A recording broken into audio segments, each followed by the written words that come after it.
work management SaaS company called Workfront. But I've been in the security space for the last 20 years, and the last 10 of that, privacy has been part of my job responsibilities.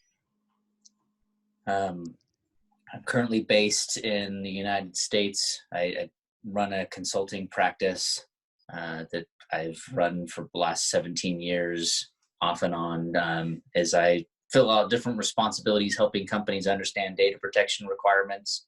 And for me, privacy and security are just two sides of the same coin of the data protection strategy.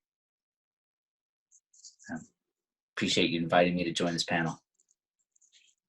To add on top of that, Steve has held information security leadership positions in two of the main vendors out there, Adobe and VMware.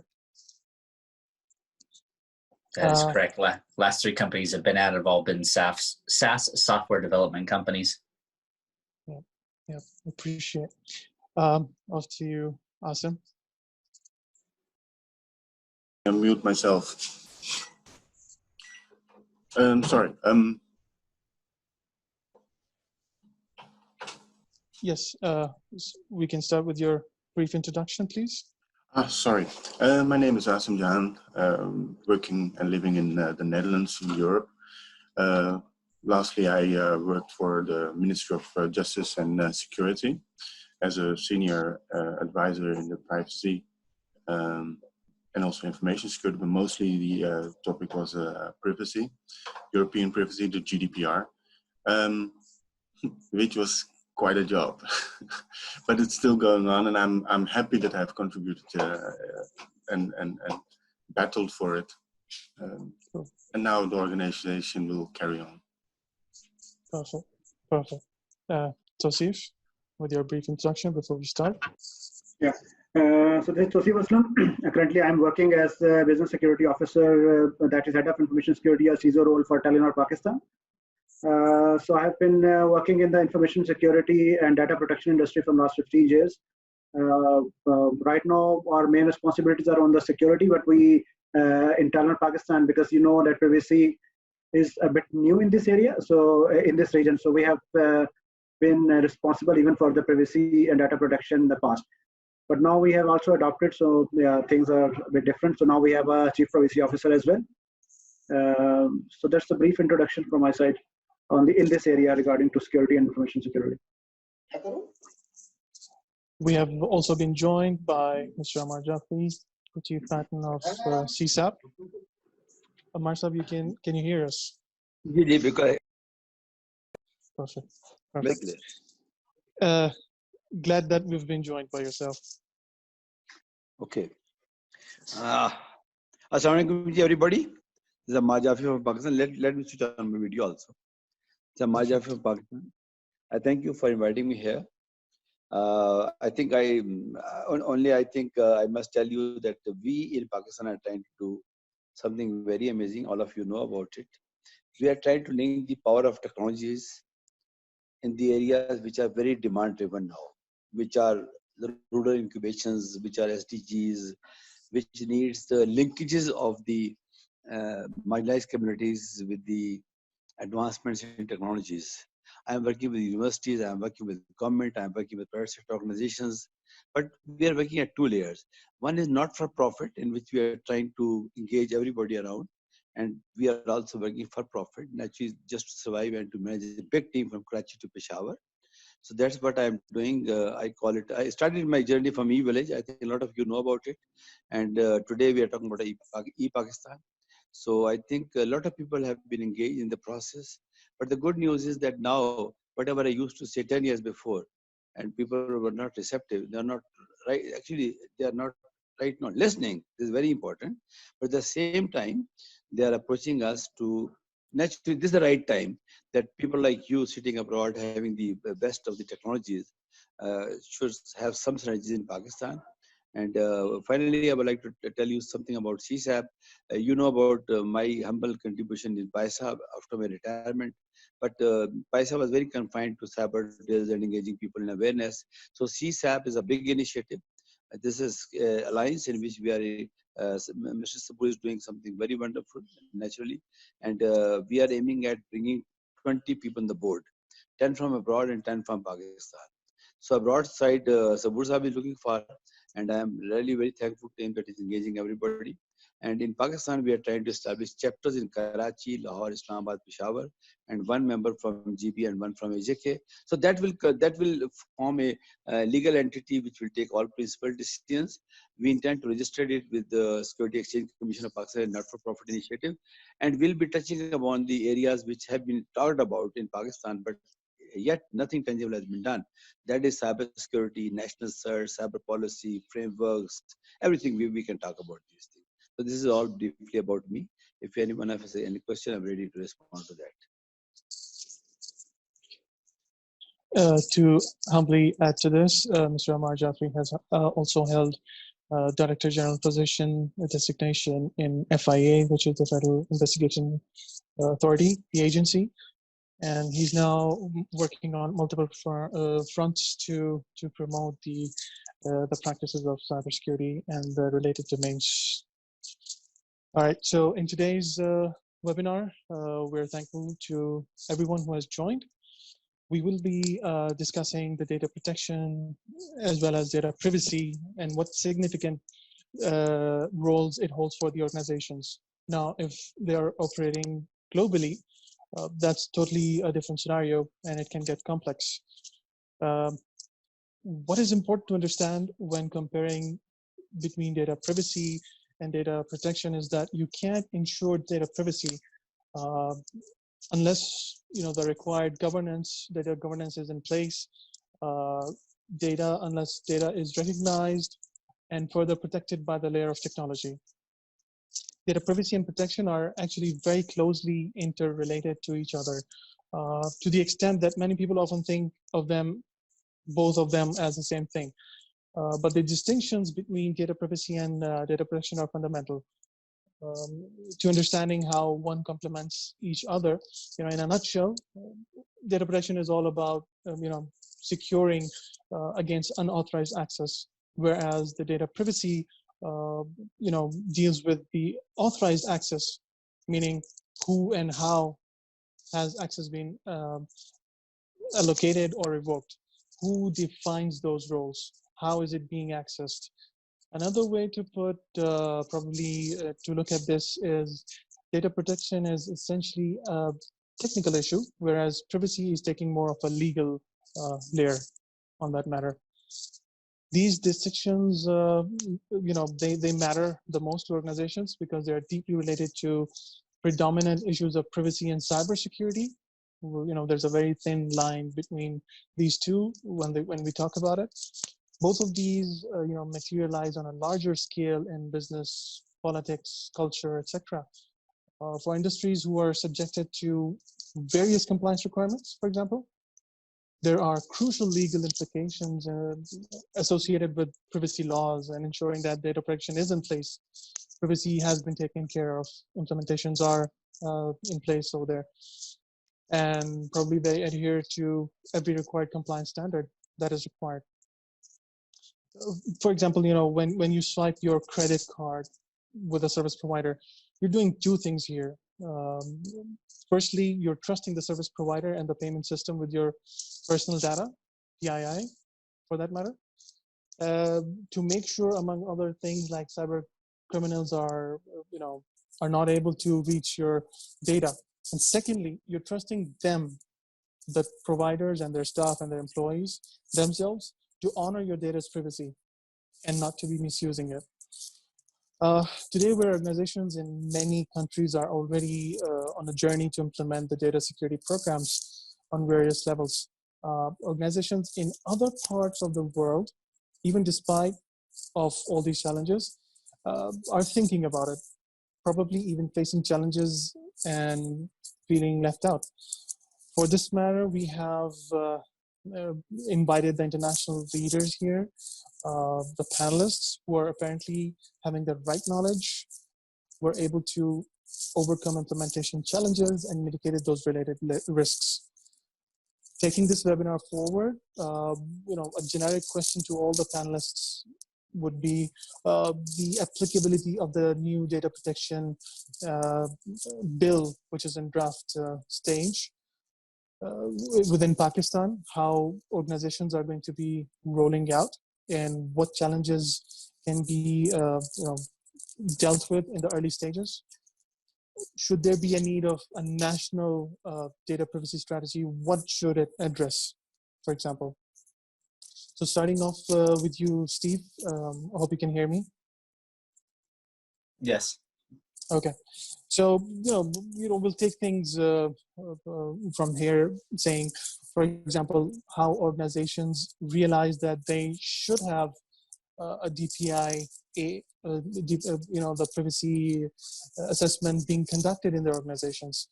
What are the general shortcomings observed during the identification of data assets? How should organizations capture this data? How should they conduct the DPIA? If you can highlight a few areas on the success criteria, the DPIA being conducted in their organizations. Yeah, thank you.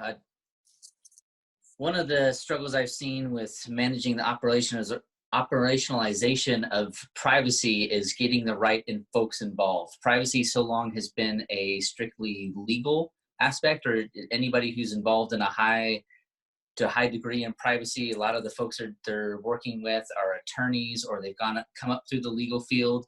And with the shift in privacy laws and the requirements that are being made, organizations are having to change that mindset, because it's beyond just, do we meet a law? Can we produce some documentation and say, hey, this is how we meet it. Here's how we can justify that we're doing what we're doing. They're having to pull in their security organizations.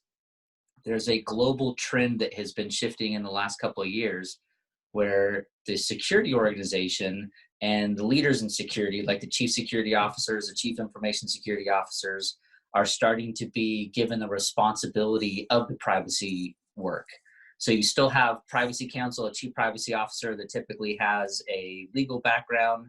At my last organization, I was actually the chief privacy officer, though I don't have a law degree. I have been spending the last 10 years, in fact, working in the legal space. So some of the big challenges that organizations are facing as we're rolling out global privacy laws in countries like Pakistan, who are getting ahead of the curve and defining what's being done, is organizations having to understand what that really means to them. How do they go about getting that work done? And I'm just going to start off with one of the challenges that I've seen time and time again as I've been talking to organizations, consulting and advising, is the basics. There's two basics that I see organizations struggling with, and that's justifying why they're processing the data, like what's the legal basis for the work they're doing. And the second one, which is a more operational aspect, is data mapping. Do they know where their key data resides? I'm getting some head nods. So yeah, I'll hand that off here in just a moment. But yeah, just people understanding exactly where their critical data sits. It's a requirement for a security to do an audit, but often they focus like, well, here's the key intellectual property for the data that we have as a company, but they don't typically segregate out what the data is for individuals. What is something that's going to end up being related to a data subject? And so as they go through their data mapping activities, if they've even done them, they're wholly lacking. And so being able to apply the right controls, being able to apply data subject access requests just is very inadequate. And with that, I'll let some of the other panelists jump in and we'll go from there. Cool. One more question related to the recent points that you shared, Steve. What do you think should be the expected outcome of a DPIA assessment? What should organizations do with that report, let's say? Honestly, it depends on the purpose that they're trying to achieve with the DPIA. So you'll have different terminology like PIA or DPIA when you're dealing with the GDPR, like depending on the sensitivity of the level. I think if we would just want to do a blanket, if we're just talking about understanding an impact assessment in a whole, we'll think of it, for those familiar with the GDPR, we'll think of it more as the generic PIA. Just understanding where data resides. Like, you should be able to say, here's the data that we're processing on individuals, here's who has access to it, what's being done with it, here's a third parties that can touch it. You should be able to understand the different fingers that are reaching into and reaching out from that data repository by the time you're done with the DPIA. Correct. Thank you. Moving towards you, Mr. Asim. How do you, this is a generic question we get asked by users in their queries. How do you identify privacy data? Should organizations create privacy flows in order to, for example, understand the whole story? I mean, what value does it provide them, Asim?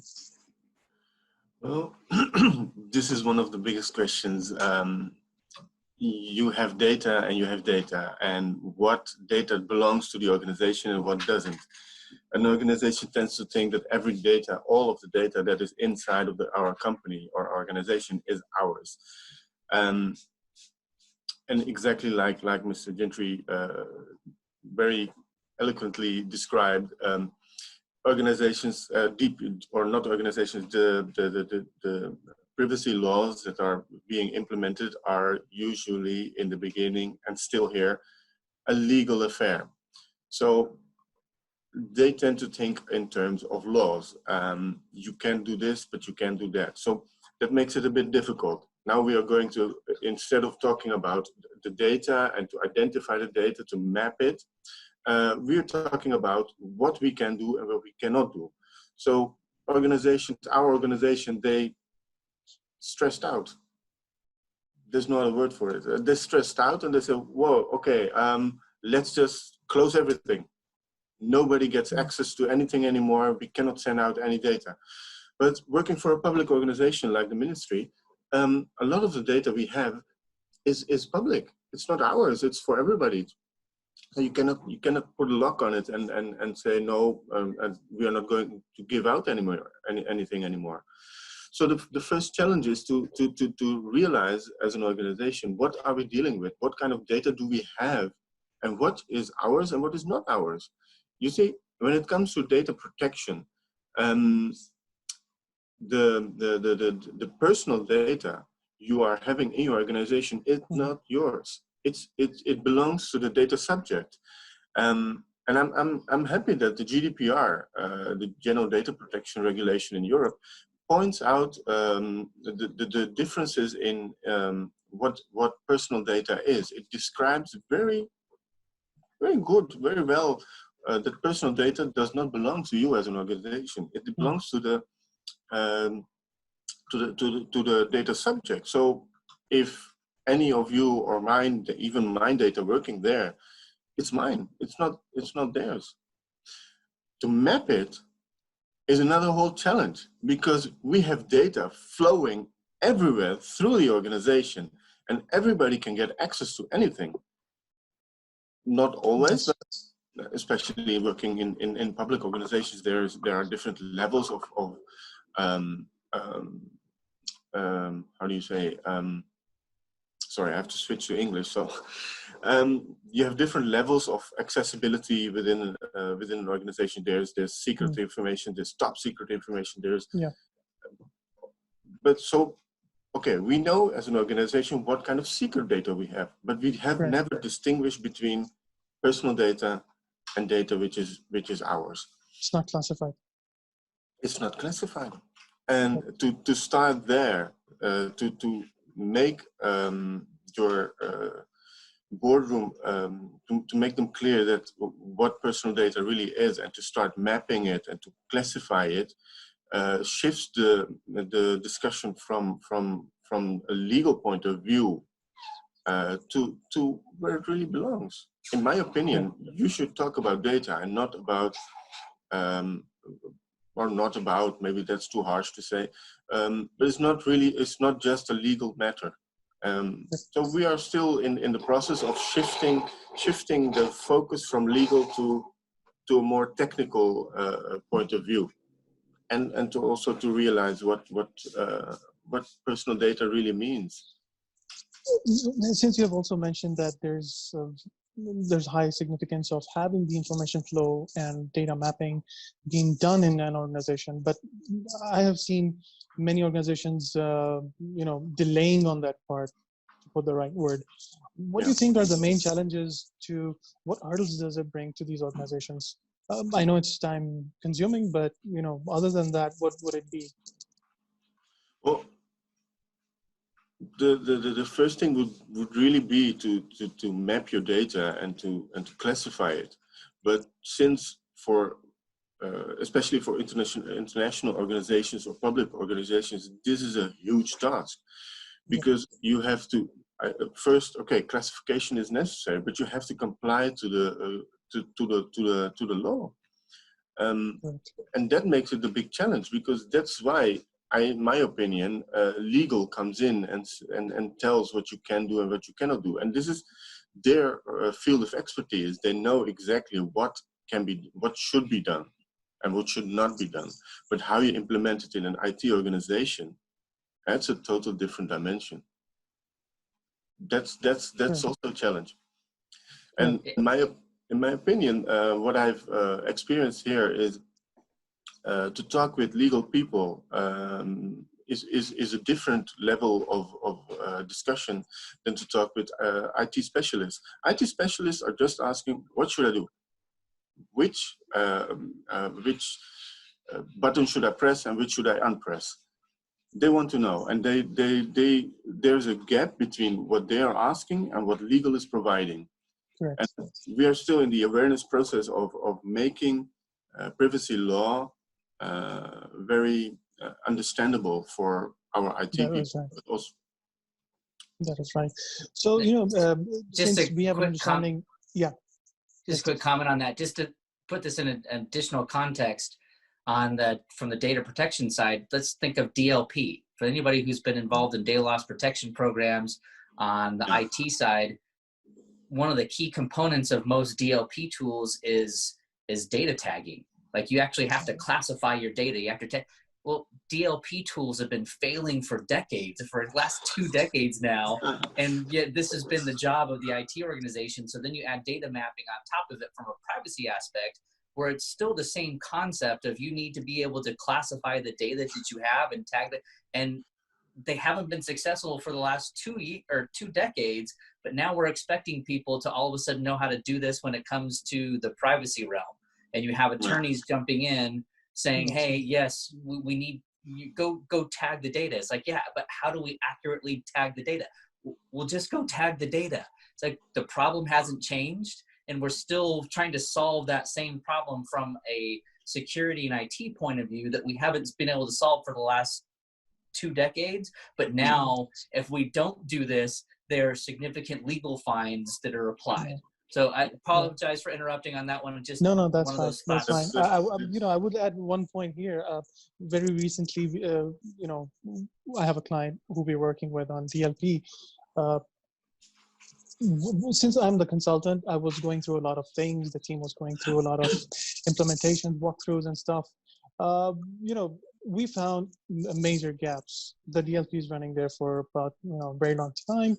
They're investing on annual renewal costs and everything, but one of their IT heads assistant was writing something down on Evernote and saving it.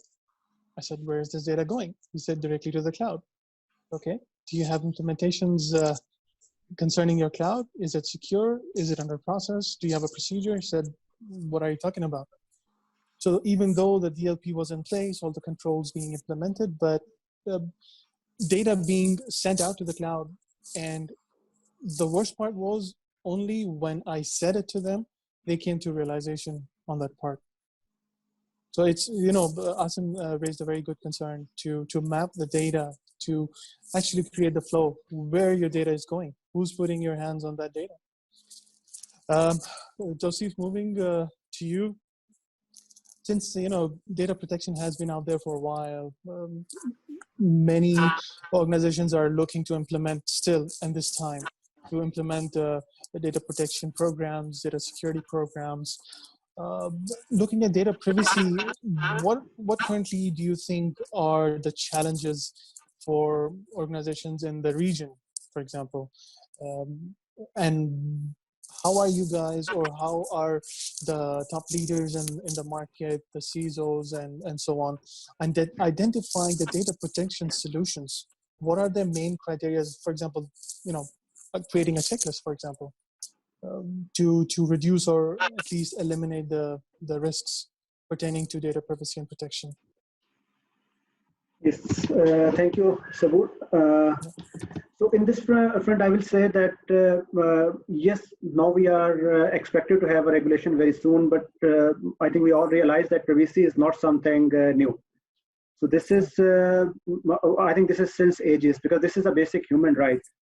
When we talk about the data protection, so data protection is something on top of privacy, where we as different organizations and companies, we have to make sure that once we collect some data for our stakeholders, for our customers, then we protect it. So that human right exists since ages, and yes, there are some measures in place. That's why we have that entire information security domain in our perspective. So yes, there is slight difference, as Asim said and Gary said, and that is there we are focusing more on the company internal confidential information. But still, if I talk about myself, so in some of the organizations that I have worked, we have those data flows, because we recognize that the customer data that we collect is at least internal. Yes, we while these bills come and these regulations come, they give us more awareness that we are not owner of that data. It's the customer who is owner of that data. We are just the controllers or the custodians of those data.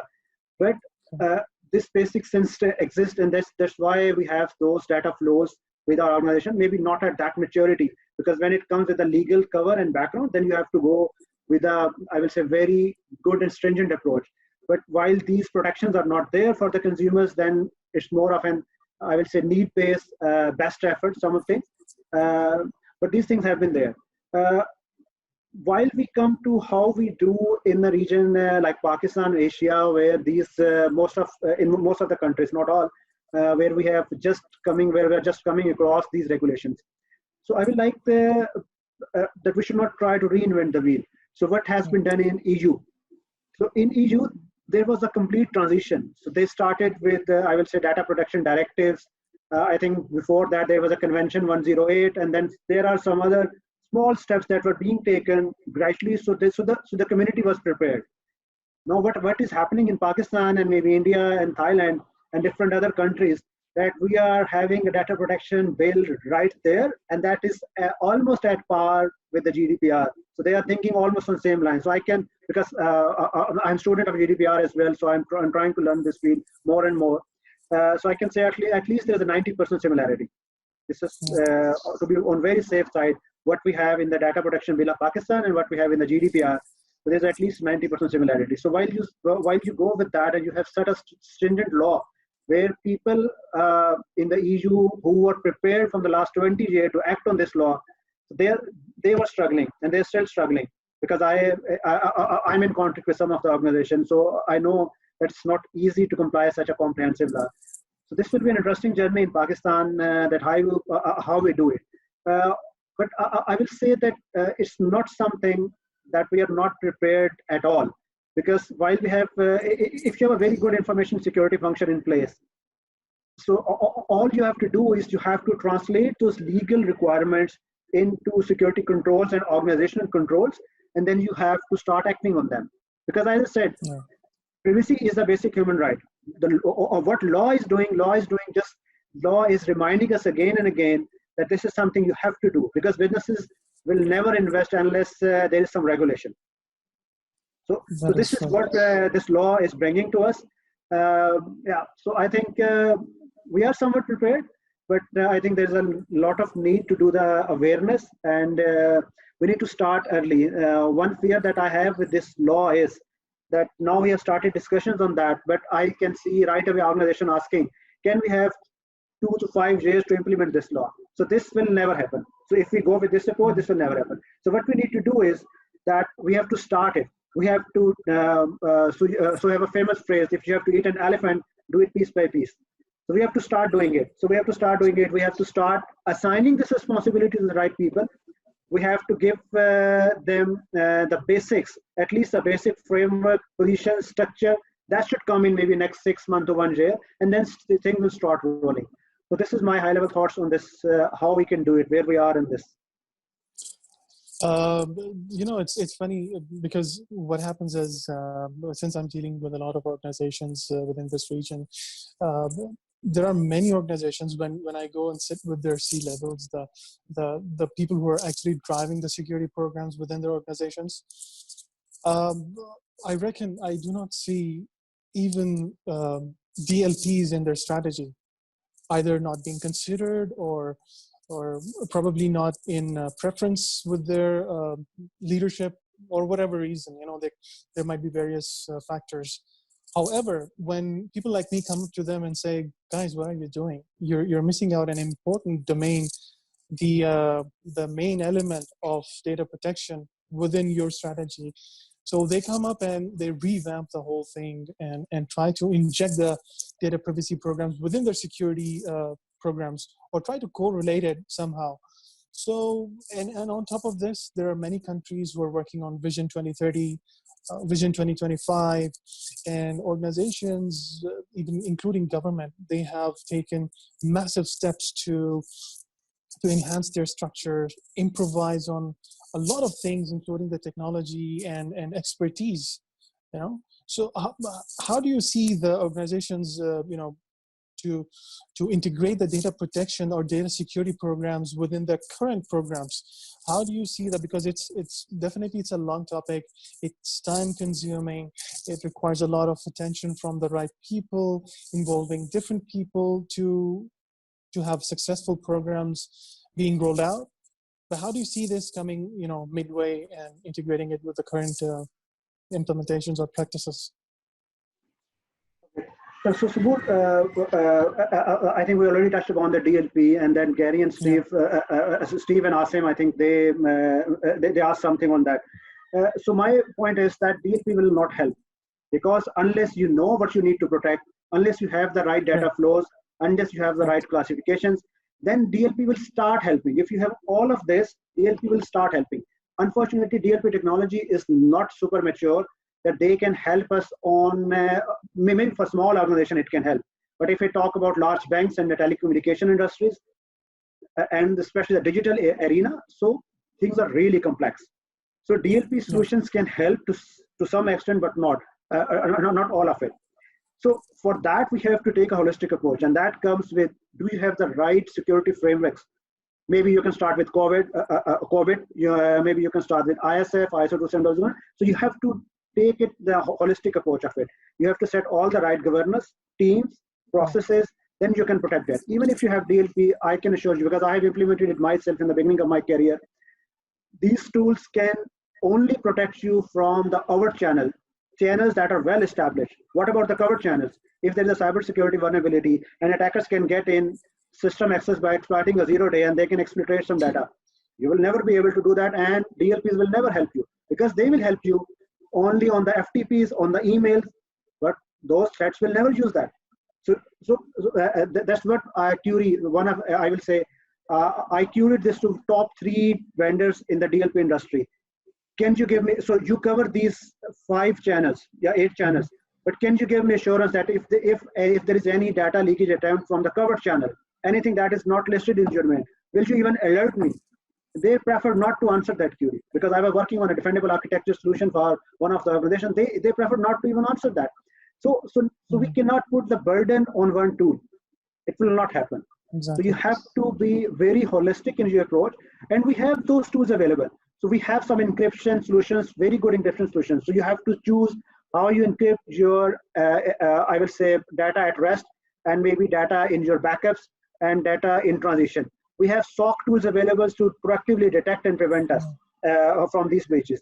So we have to bring in all of them, and especially the most important thing that Steve touched upon in his discussion in response to your question, data impact assessment. So let's not confuse it, privacy impact assessment, data impact assessment. This is very basic and simple. What we are asking in the privacy impact assessment, what we are asking in data impact assessment, basic risk assessment, but not only from the enterprise point of view. You have to take care of your customer while you do the risk assessment. While I'm doing this assessment, that I have to expose this particular API to my vendors, to my partners, to my customers, or anyone and to government, do I really need to expose all of these 5 data fields, or I can just expose 2 data fields and I can get my job done? Do they really need to know all of these? No. So this is something, these are the small steps that we have to take care of. So privacy impact assessment is just a risk assessment from the privacy perspective. So if we take this holistic approach, we do the right risk assessment, we put the process in place, we put the right structure of the organization, we can live with this challenge. I think it's not super complex. Exactly, but I would like to ask Gary on this, because they have worked a lot on GDPR. So what are his thoughts on this topic? Is it that super complex, or if we do the basics right, we can live with this challenge? Steve, that's you. Yeah, I agree. You said some fantastic things, Aslam. One of the statements you made previously was going back to controls. Like if we're tying back the privacy work, so if we, from a security, data protection, IT standpoint, if we really want to be successful in the privacy world, we need to think about it like any of our other control sets. Forget the tools, push the tools aside, start thinking about it from the basics. You know, where does the data reside? Who can access the data? Where is the data flowing through? But start looking at it from, here's the control we're trying to accomplish. So working with your legal teams, working with external counsel, whoever you're working with to understand what the legal requirements are, then take that and turn that into a control set. So we're trying to find those buckets as things fit into the commonalities, because if you have a solid security program, you should not be reinventing the wheel. You should not be starting from scratch in order to implement the correct privacy controls. And just a side note on this one of the things that drives me crazy that I see when I'm consulting with other organizations is don't treat privacy like its own entity for individual countries. Find the commonalities, just like you do with your security controls. Find the commonalities and implement that standard across your whole organization. So don't say, hey, I'm going to only give people the basic human right of privacy if I'm working with the EU, or if I'm working with Pakistan, or if I'm working with, so for California in the United States was the first state to implement a privacy law. Don't put, like, just if you truly believe that privacy is a basic human right, go implement those across the board, but take those control sets, break them down to their basic components, think about it from the data aspect. If you're so for me, the last 3 companies I've worked at have been SaaS providers. So we are constantly the processor of other people's data. We are not the data owners, as Asim was kind of like recognizing the fact that we don't actually own it. We're just processing it on their behalf. Even if it is a B2B relationship, a business-to-business relationship, still treat that data with the same respect that you're looking for your vendors to treat it.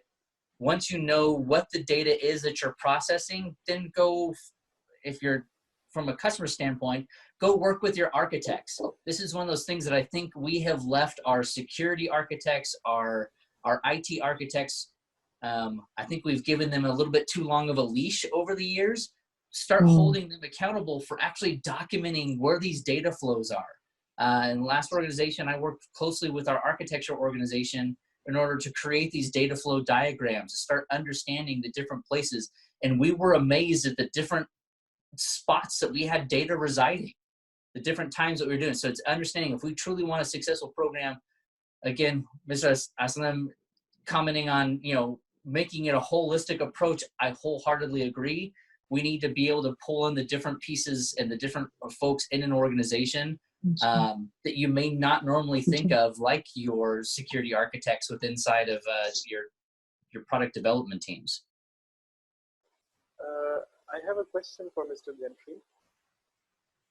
Yes. Since we were discussing, I have some related questions. That first, how should an organization react to any confirmed or unconfirmed data breach?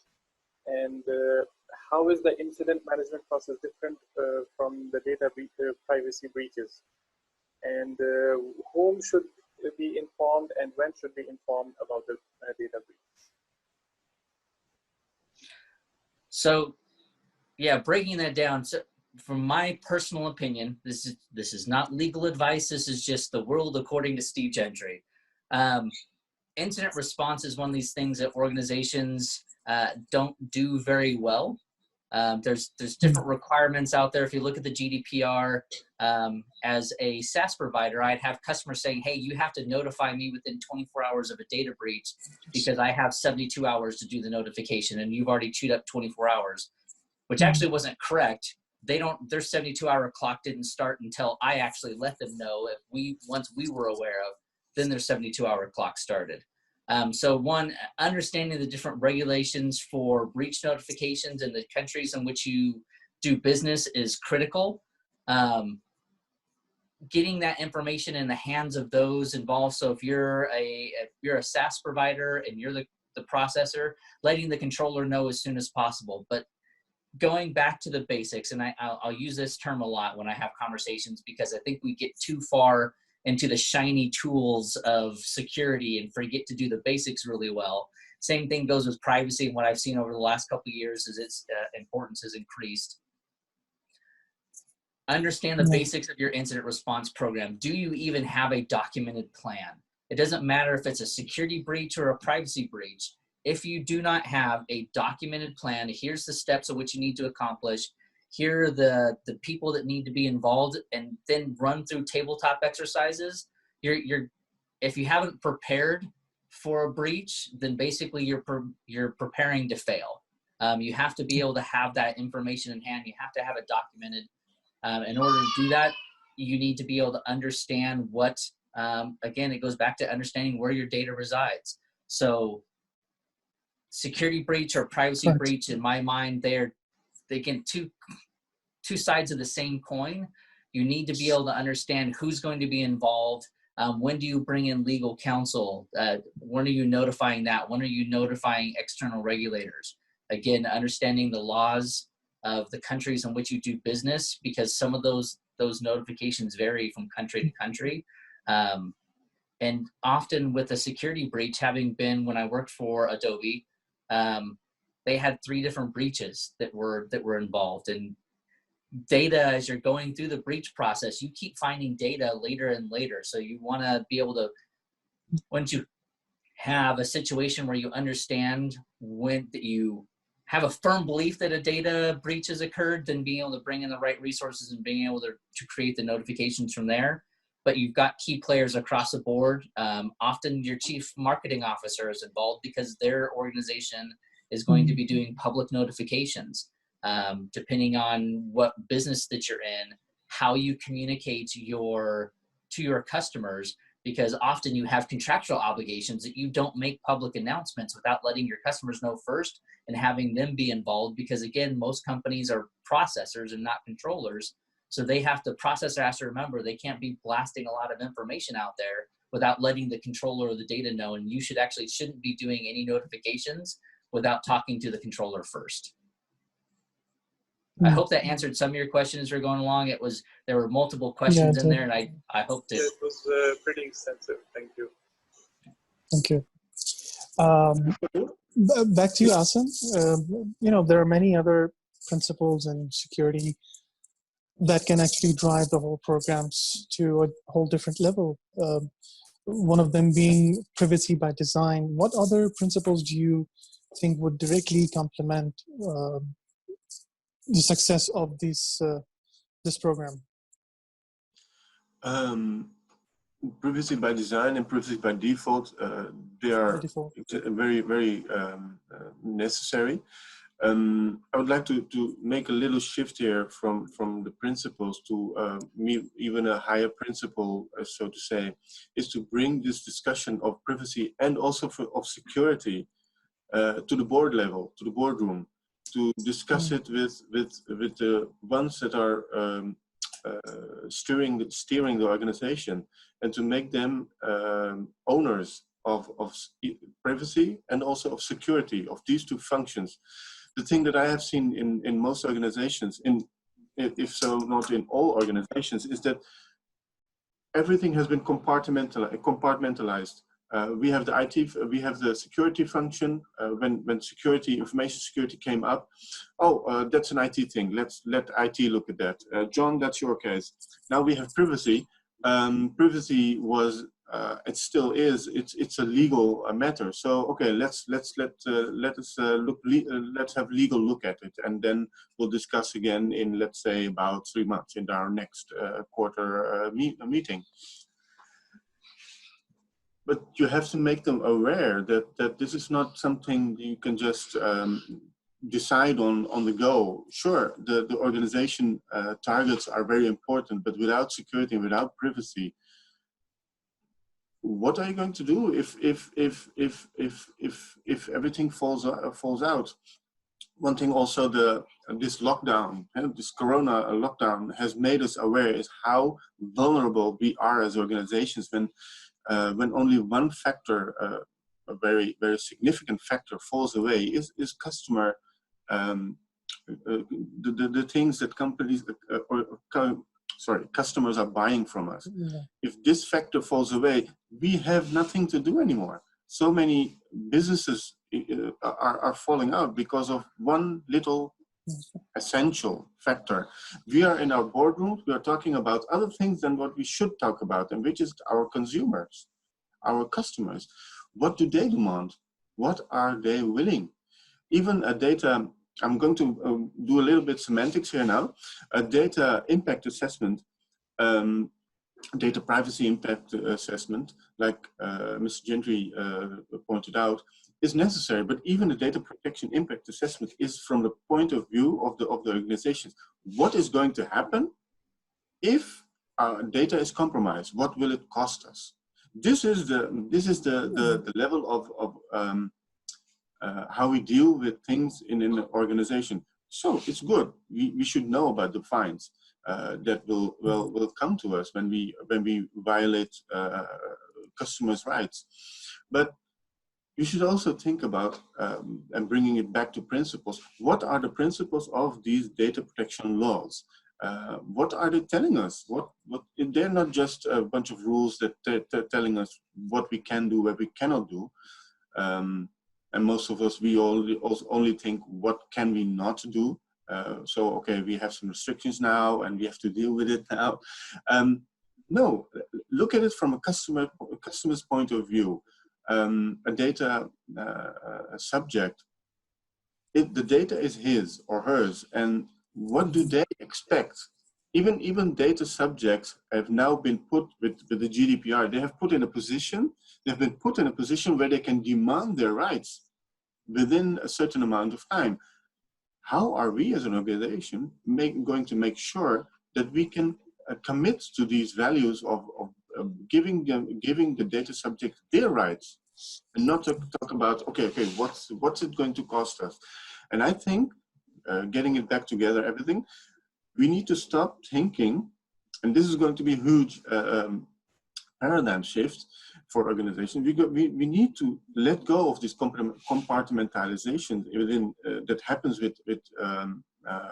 within our organizations. Okay, this is a legal thing, this is an IT thing, and let them deal with it. No, we have to talk in the boardroom. What is it going to? What kind of management steering do we need to apply to make sure that everybody is going to do the right things and they're going to do it good? And this is very difficult because I managed to get into the boardroom, but I was alone. Not that I'm not like Calimero and going to cry, but to make the boardroom aware of how huge this issue is, and it's not just going to be a one-man task, and we have now a function set on privacy and we're going to deal with it. No, bring this privacy and security, bring it to the board level and let us meet maybe even weekly and discuss the challenges we have in these fields. Even when you look at information security, it's still not on that level of importance within the boardroom, which I would like to see, because like Mr. Gentry and Mr. Aslam already pointed out very clearly, privacy and security are the same, are one side of the same coin. You need them both. Yeah, and the discussion on communicating with the board could be a whole other session in and of itself. Yeah. just because it's got a lot of nuances to it. And it's something that most security professionals do poorly.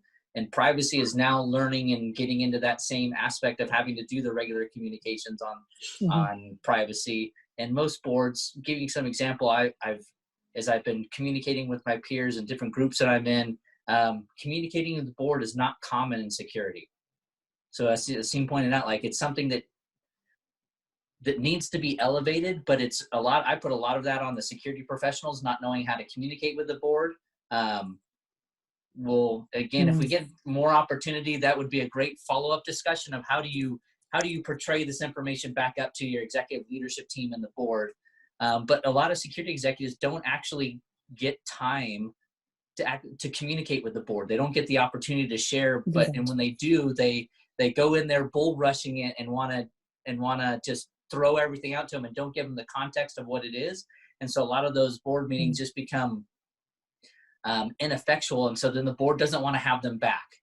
So yeah, having that aspect of it and getting the right communication in place at the right time across the privacy spectrum is going to be key if we want to have this be successful.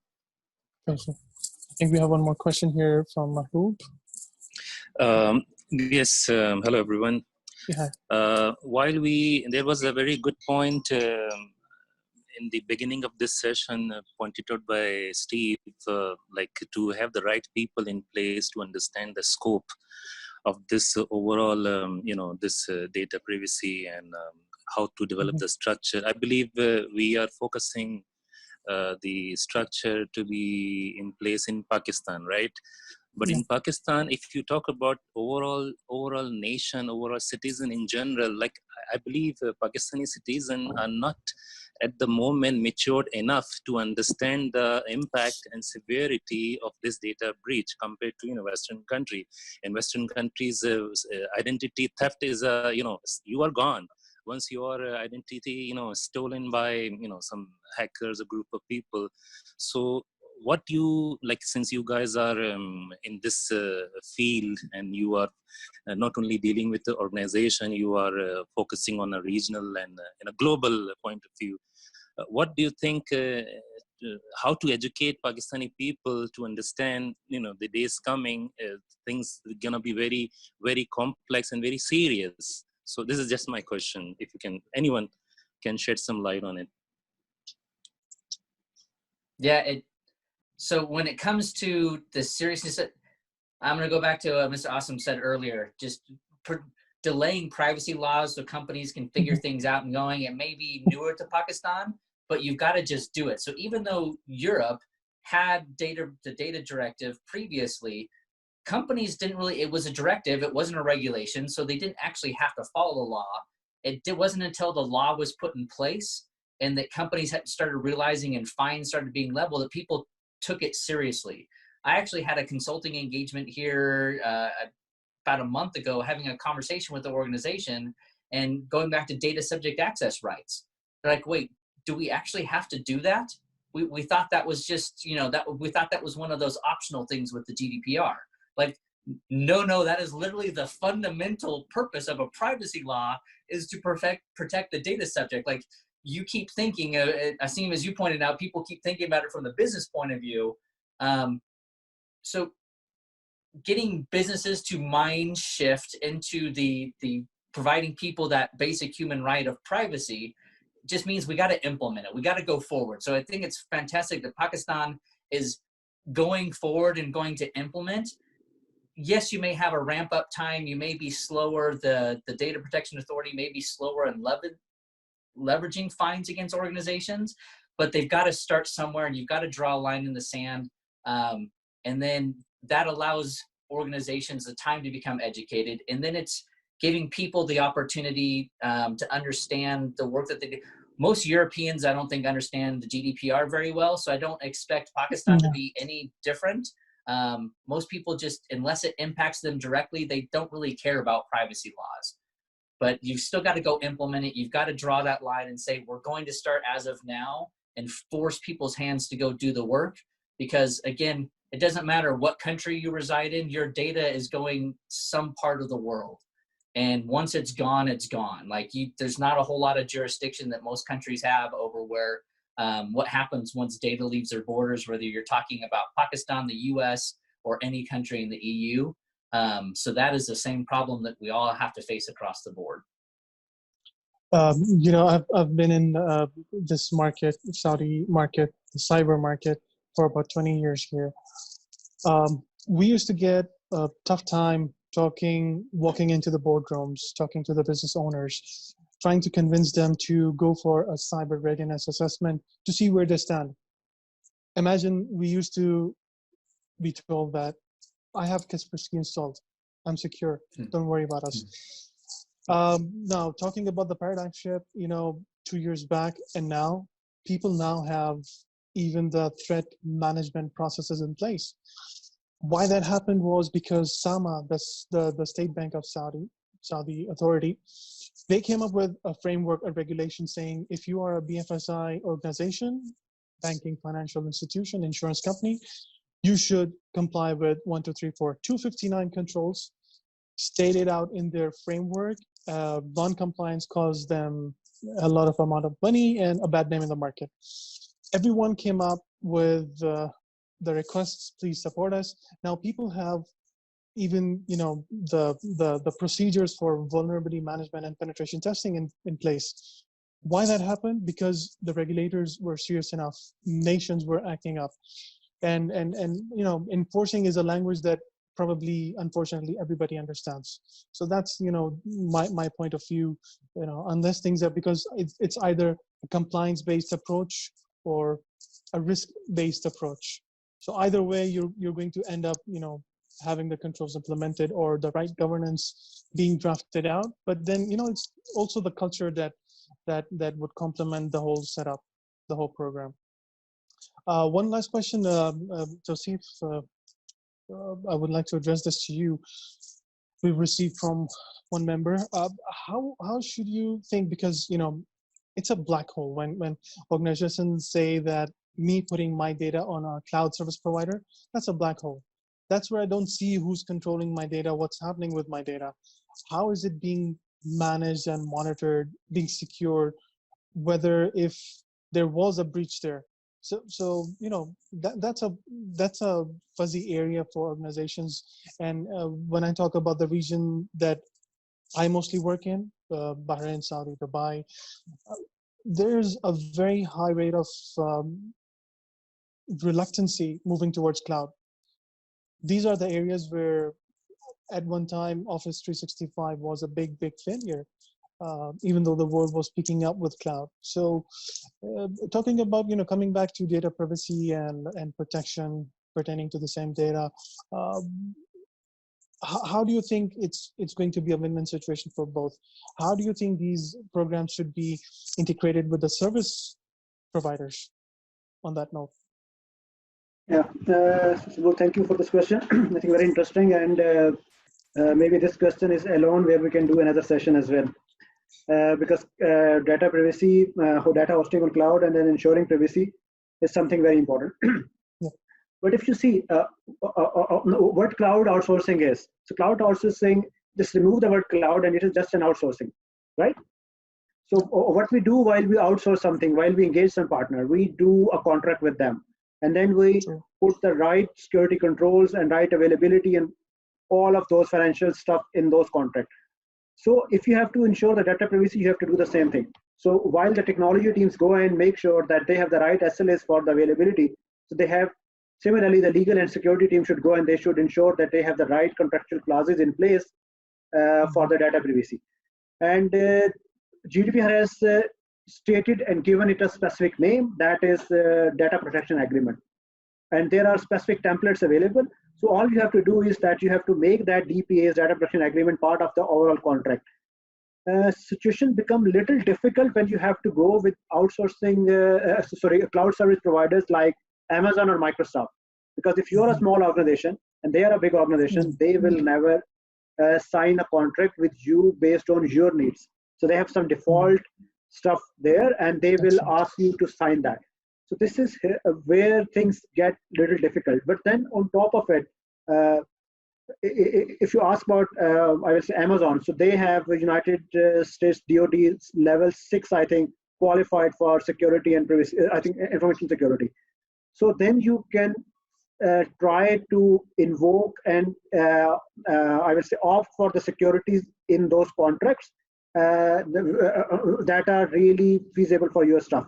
And for your organization, you have to make sure that you only place data that is right, that is as per the contractual, your contractual agreement with your partners, with your customers and your regulators, all of them. So this is something I have to choose, that if I can put a data set XYZ on cloud or not. This is something that I have to choose. And if I choose that I can do that, I have to do that, then I need to make sure that I go with a provider who gives me those services. So maybe you can assume that Amazon has all of those security services that can help you meet those requirements. But this is my responsibility to see that what data I should take and I should not take. One more thing on this point is that is very important. Sometimes organizations do a formal contract and they put some data on cloud. But sometimes this is not happening. What is happening, that myself as Tauseef Aslam think that I need to take backup on my laptop, which include customer data, and then put it on my personal cloud account. So this is something that you need to control from the internet accesses and some policies that you have to do. So there are a lot of small things available in this cloud arena that we have to take care of. And one more thing I would like to touch upon, that if I will say upload my data on cloud as an organization, I take some service where my data is being hosted on cloud. So that cloud itself gives us some native security by the very fact that all the virtualization and I will say RAID technologies and data, I will say segregation among different geographical zones give me some native security that may not be there in our traditional data centers. So this is not, I will say, a showstopper, but this is something where we need to do a complete due diligence before we decide to go to cloud. Well, and again, yeah. As I say, in the context of the Data Protection Bill 2020, like in Section 14, talking about cross-border controls and being able to, you've got Section 14.1 that says all critical personal data needs to be located in Pakistan. What if your service provider, your cloud provider doesn't have, or your SaaS provider doesn't even have servers in, like how do you meet that requirement there? So you've got a lot of these companies that they pick specific geographic locations. They're going to centralize to their customers in order to reduce costs. So how do we start addressing things of like, okay, how do I make that happen? Yes, great. Amazon, GCP, Azure, Oracle, any of these cloud service providers out there, but do they have the infrastructure in place? Do they have the same SLAs? Do they have the same quality of infrastructure in place in locations in order to meet these requirements? And if they don't, how am I going to be impacted if I can't actually control that critical data? Because cloud is not as scary as a lot of people think about it. They just lose the traditional control. So you've got to be creative on the security side of how you're gaining that same visibility into your cloud infrastructure and your cloud environment. Right. And that goes back to your data mapping and understanding where your data flows are. But for me, that was one of the things when I read the bill and I came across Section 14.1, I went, well, that's going to be interesting. Yes. To make it more interesting, it'll be it'll be like which ones to comply first, the providers or the end user organizations? I would like to respond a little bit on that, and that is a very interesting fact of the GDPR itself. So this law is not just to protect the customers. So that's very interesting fact, and that will happen in Pakistan as well. GDPR is not just to protect the customer interest. GDPR is also to protect the economical and financial interest of the geographical region where it is applicable. So if you see that, if I take the same concept here in Pakistan, if the law go and get approved with this clause, that you cannot do the cross-border transfer of data, like for the telecommunication and banking industry, this is there. So we cannot put our data, if you're working in telecom and banking industry, outside Pakistan. So what happens is, as soon as this law get approved, so what will happen, there will be a lot of business opportunity for the local cloud providers to step up and make their services available where large businesses can really trust them to host their data on those clouds. So this is, I would say, a different aspect of GDPR, because if you see GDPR, if you study that with good depth, then you come to know that this is not just to protect the rights of the consumer. It is also to, I would say, give opportunity to the local businesses to flourish. So that's an interesting aspect. I think it's fantastic. You give an example. At the last company, to spin up a new cluster, it was $1.7 million per year in order to have that cluster exist. So then when we had customers going, hey, well, we want a new cluster in Australia, we want to have our data here, as a business, we looked at it and went, well, we're not seeing $1.7 million worth of business out of that region right now. Yeah. So they're going to start seeing companies making those geographical and economic decisions, saying, hey, that's great that you want this, but I don't think we may be the right service provider for you, because it's not economically feasible for us to spin up and put the cost there when we don't have that amount of business going through. And that's, yes, it's absolutely, it's going to have both effects. It's going to be able to provide a boon for those in Pakistan to be able to provide that infrastructure and hopefully get companies to be able to say, okay, this is economically feasible for us. But those are the discussions that the board's going to be carrying. They're not going to be thinking, they honestly aren't going to care about the data protection aspect. The board is going to be like, hey, why did we just increase costs by $1.7 million in a region where we're only seeing about $200,000 in business? And this is where privacy security providers, that we've got to, having that right message saying, hey, if this is an area that we're looking to grow in, these are some of the requirements. But Perfect. This is a very, very interesting point that Mr. Gentry pointed out, the location of the data when it comes to the cloud. In Europe, with the GDPR, we have this clause that, or awareness here in the Netherlands, that we want our data not in, let's put it the way it is, we do not want it in American hands because of American laws that are granting the government of the US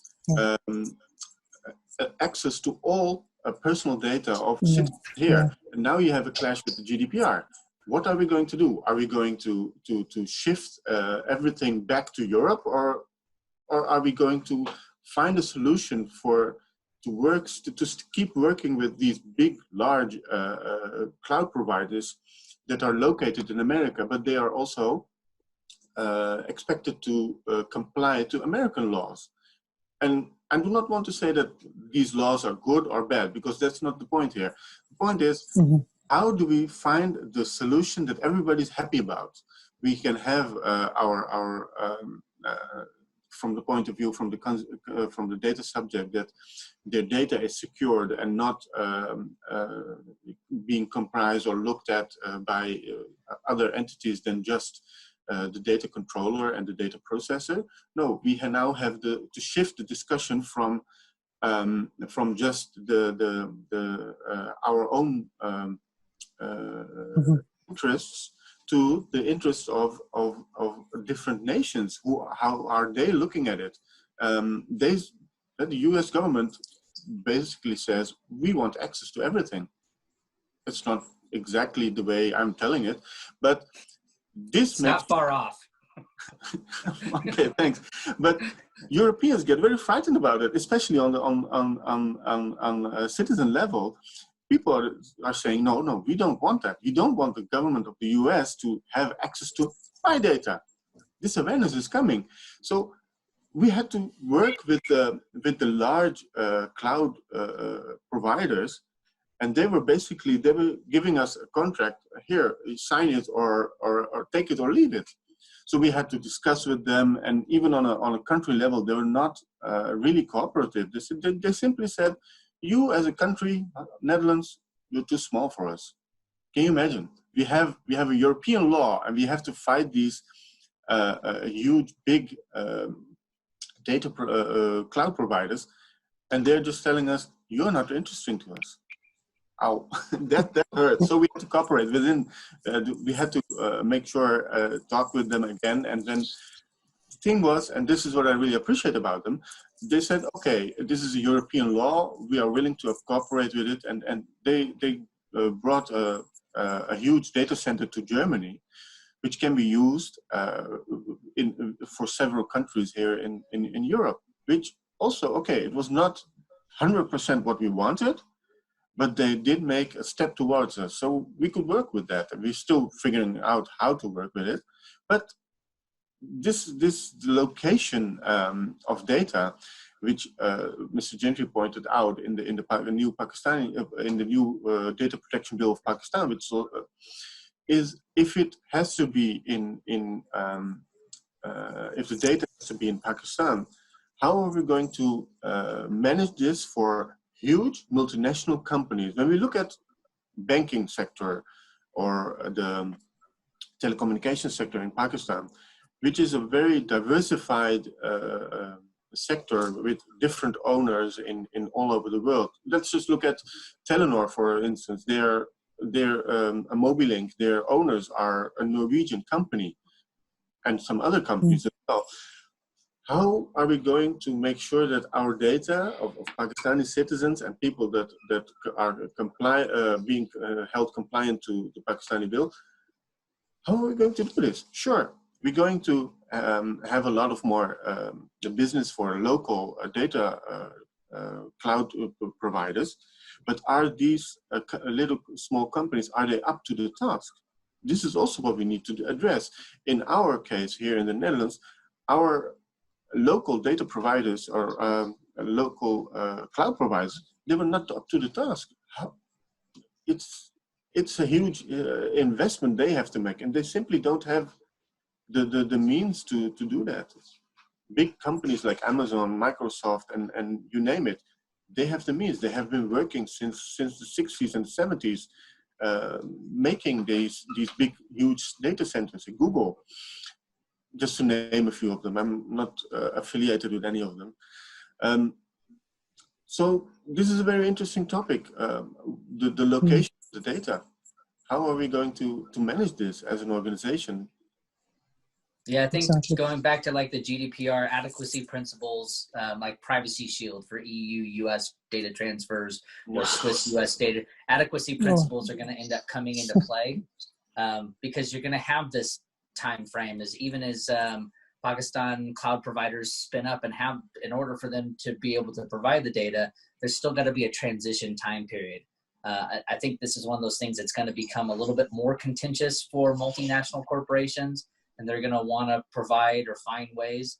The one thing I hope doesn't happen is you've got CCPA, the California Consumer Privacy Act, which the state of California in the US implemented, which they try and call GDPR light, but it's really not. They watered it down. They kept caving into the businesses to say, oh, this is just too difficult for us. Oh, this is it.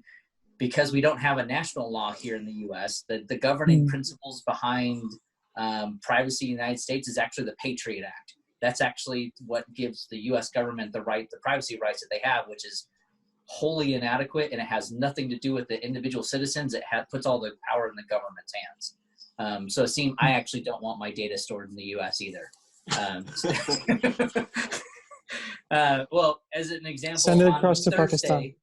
Yeah, well, on Thursday, they renewed some surveillance laws. The Surveillance Acts got renewed, but they added a clause that allowed the FBI, the U.S.'s Federal Bureau of Investigation, to be able to demand individuals' browsing history without actually having any due process or warrant. There's no legal requirement other than they can just go to any of the cloud providers and go, give me their search history.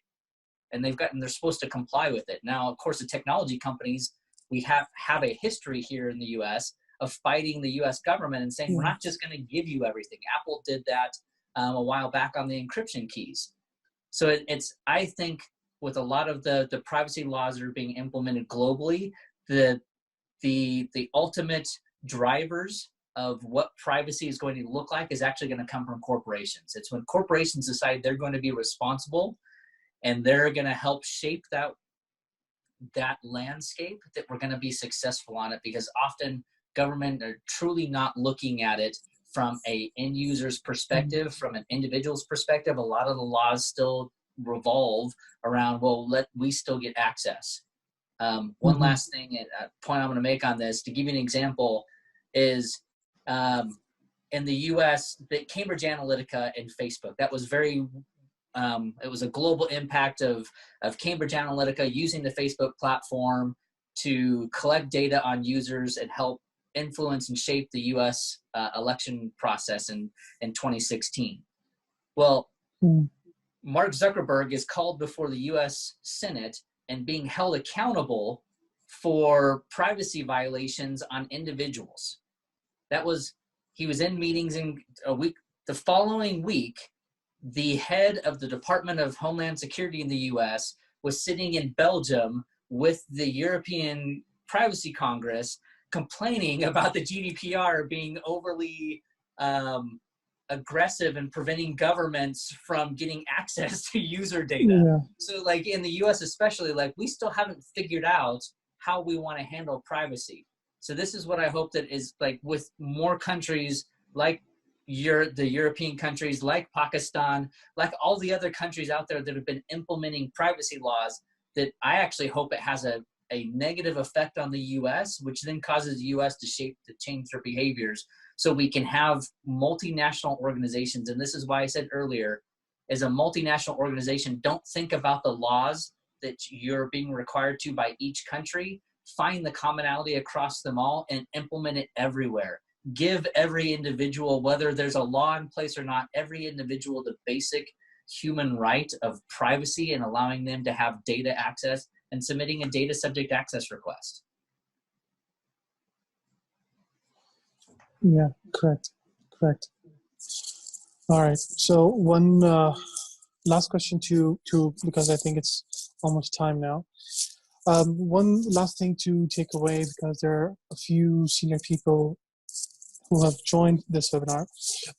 One common question that we get all the time: what certifications, for example, they need to roll out their programs. So what certifications should their HR be looking for in the new staff that they hire, the new people that they employ, or currently upgrading their security employees, in order for them to understand the implementation well and roll it out with the right measurements taken in place later on? I'm talking about individual certifications.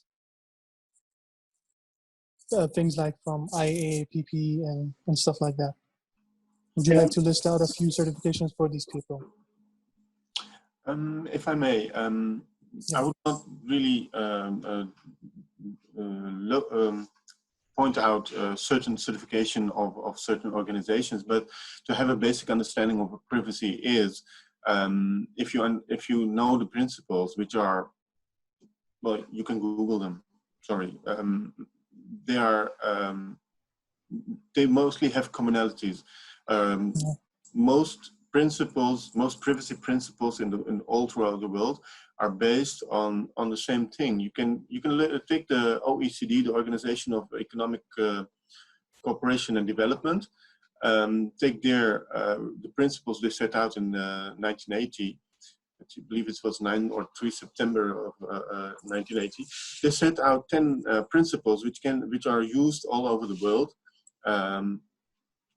If you try to understand them first and then look at the different kind of requirements you need to have on a security level, you can take almost all of the big certifications that are out there.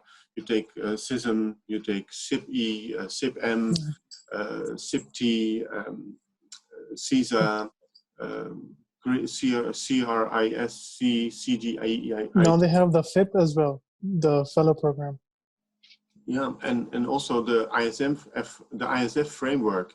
There are so many frameworks out there. They have most of the things that they have in common are pointed out in best practices, like the ISO 27002, the ISO 27014 is also a good one about governance. The certifications, yeah, okay. You need to have a basic knowledge, a level of understanding about what are we talking about on security and privacy levels. So start from a basic level, and also make sure you understand how hackers think, because this is a different approach. We have a third party who is looking at your data as well.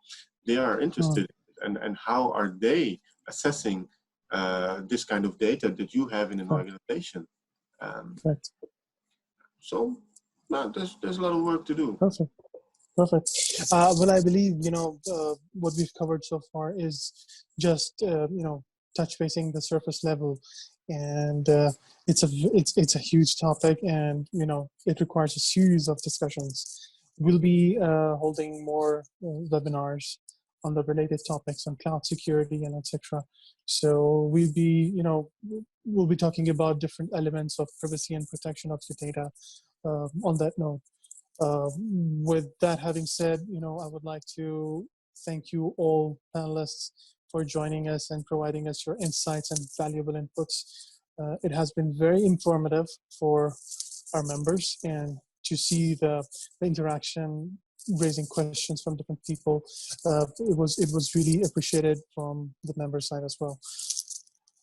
Thank you all for joining. If you have anything to add, the panelists, Asim, you have something? Yes, please.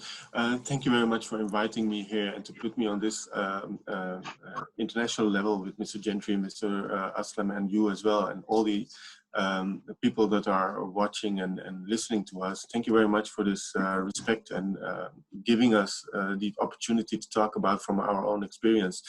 And let's do this. Let's do this more often and have more debates on privacy and security, because you can wake me up in the middle of the night and we can talk about it. It's a passion gone wrong somewhere, but I believe Mr. Aslam and Mr. Gentry have the same feeling. So thank you again. Thank you very much. Okay. Yeah. So thank you very much. Exactly. Yeah. Thank you. They did wake me up in the it's a middle of good the way night to in start order this make day. this. It's around 5 a.m. there. So special thanks to all of you guys, and keep safe, keep in touch. Thank you all. Yeah. Cheers, folks. Thank you. Cheers.